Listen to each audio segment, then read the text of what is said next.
Ayan guys, paano natin palalambutin ng 15 minutes lang ang ating lentils. So, mayroon ako ditong 500 gram na lentils. Ilagay natin sa bowl. Lagyan natin ng 1 teaspoon na baking soda. Ayan. Haluin. At lagyan ng kumukulong tubig. Pagkatapos mahalo, ito ay tatakpan natin ng 30 minutes.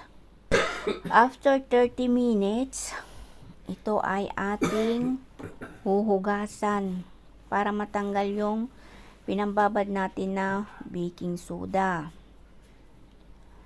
So, after natin yan na mahugasan, kailangan mayroon na tayong reading tubig na kumukulong tubig sa kasirola.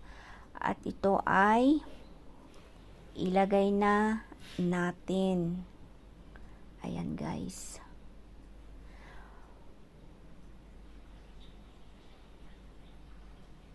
Pagkatapos nyan, pakuluan natin ng 15 minutes.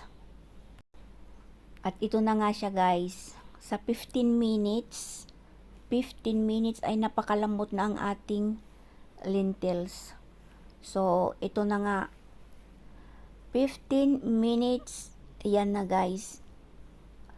Napakalambot ang ating lentils. So, ayan guys. Thank you for watching.